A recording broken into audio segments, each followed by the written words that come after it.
कल यानी 10 जुलाई को भजनलाल सरकार अपना पहला पूर्ण बजट पेश करने जा रही है।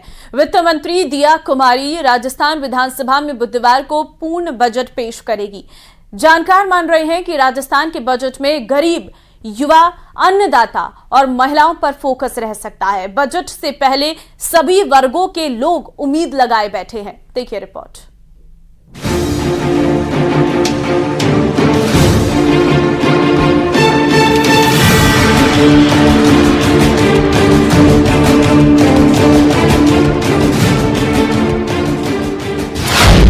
कैसे होगा भजनलाल सरकार का पहला पूर्ण बजट?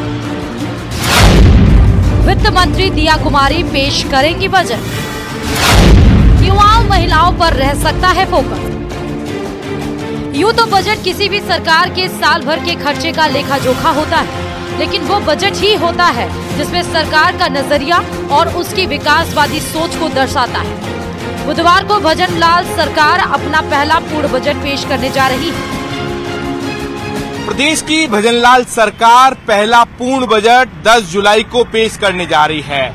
ये बजट अपने आप में खास रहने वाला है। इसके अंदर करीब 20,000 करोड़ रुपए का बजट पेश किया जाएगा, जिसमें युवाओं, महिलाओं, खिलाड़ियों से लेकर किसान और मजदूर का खास ख्याल रखा गया है। खासकर इस बजट के अंदर आगामी 5 वर्षों का जो विजन है वो दिखाई देगा। प्रदेश सरकार का बजट आने वाले 5 साल के विजन को दर्शाएगा, क्योंकि ये बजट कई मायनों में अहम रहने वाला है। क्योंकि प्रदेश में 5 विधानसभा सीटों पर उपचुनाव होने हैं, तो वहीं निकाय चुनाव भी नजदीक है। आइए आपको बताते हैं कि भजनलाल सरकार के पूर्ण बजट में प्रदेश की जनता को क्या क्या मिलने वाला है। राजस्थान में भजनलाल सरकार का पहला पूर्ण बजट 20,000 करोड़ रुपए का हो सकता है। 10 जुलाई को पेश होने वाले पूर्ण बजट में प्रदेश सरकार के बजट में क्या? सरकार का सबसे ज्यादा फोकस युवा और महिलाओं पर रहने वाला है। युवाओं को हर महीने भर्तियों की सौगात मिलेगी, तो वहीं सरकारी नौकरियों में महिलाओं के आरक्षण का दायरा बढ़ाया जा सकता है। Jaipur metro project, public transport पर रहेगा विशेष फोकस। जयपुर मेट्रो के फेज 1D का विस्तार के लिए भी बजट में प्रावधान रखा गया है। ट्रैफिक मैनेजमेंट सिस्टम के लिए बजट में खास ख्याल रखा गया है। किसानों और पशुपालकों को बजट में अनुदान, लोन के माध्यम से राहत देने पर विचार हो सकता है। लघु उद्योग प्रोत्साहन, सौर ऊर्जा को बढ़ावा देने के लिए अतिरिक्त बजट दिया जा सकता है। चिकित्सा सुविधाओं में विस्तार के लिए एयर एम्बुलेंस सेवा शुरू करने पर विचार हो सकता है।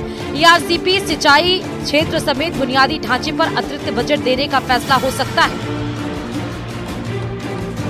सभी वर्गों को ध्यान रखते हुए बजट तैयार किया गया है। बजट को खास बनाए जाने के लिए 1 महीनों से तैयारियां की जा रही थी, जिसके लिए कर्मचारी, व्यापारी, महिलाओं, युवाओं, उद्यमियों, किसानों से 1-to-1 फीडबैक लिया गया है।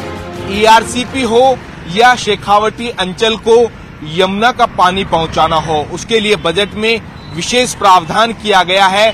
तो वहीं युवाओं के लिए इस बजट के अंदर 75,000 से ज्यादा भर्तियों की घोषणा की जा सकती है। साथ ही साथ बात की जाए राजस्थान के उद्यम को बढ़ावा देने के लिए, MSME वर्ग को बढ़ावा देने के लिए खास प्रावधान किया गया है।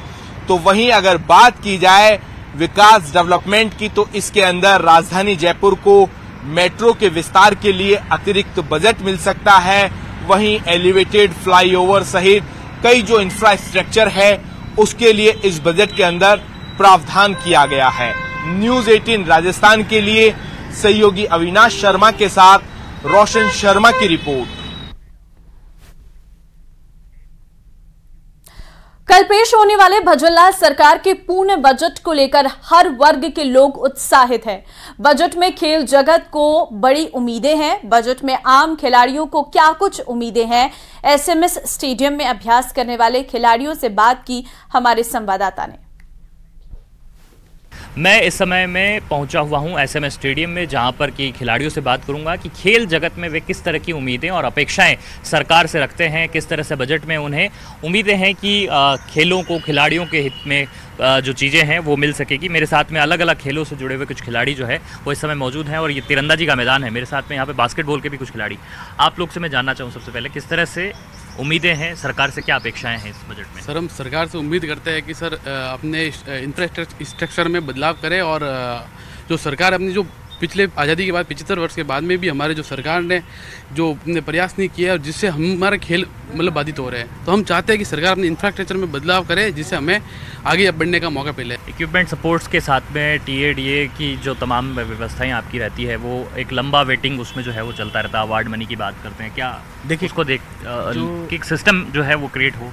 देखिए इस चीज़ के लिए मैं कहना चाहूँगा कि जो कैश अवार्ड हमें दिया जाता है, पहली चीज़ बार बार पॉलिसियाँ चेंज हो रही है और उन पॉलिसी में चेंज होते होते अभी ये कंडीशन कर दी गई है राजस्थान सरकार द्वारा कि जो एक खिलाड़ी है अगर वो अपने खेल में इतना माहिर है कि एक ही प्रतियोगिता में वो 3 पदक जीत रहा है तो उसको किसी एक पदक का ही पैसा दिया जा रहा है। तो कहीं ना कहीं ये खिलाड़ी के लिए उसकी जो मेहनत है उसको कम आंका जा रहा है। स्टेडियम में फैसिलिटीज़ इम्प्रूवमेंट हो, खिलाड़ियों के लिए जो है वो खास तौर पर ध्यान दिया जा सके कि उन्हें किस तरह से आगे बढ़ाया जा सके, और ख़ास तौर पर नवोदित खिलाड़ी जो उभरते हुए खिलाड़ी हैं उनको किस तरह से सरकार जो है उनमें संभावनाएं देखते हुए उन्हें किस तरह से ओलंपिक स्तर पर जो है वो ले जा करके उनकी तैयारियों को अमली जामा पहना सके, उस दिशा में सोचने की जो बात है, वो विचार करने की बात है, वो यहाँ पर हो। इस तरह की तमाम जो उम्मीदें अपेक्षाएँ हैं वो यहाँ पर खिलाड़ियों ने जताई है, और सरकार से ये उम्मीदें, ये अपेक्षाएँ कितनी पूरी होगी इस बजट में, ये ज़रूर देखने वाली बात होगी। कैमरा पर्सन अविनाश के साथ महेश दाधीच, न्यूज़ 18 जयपुर।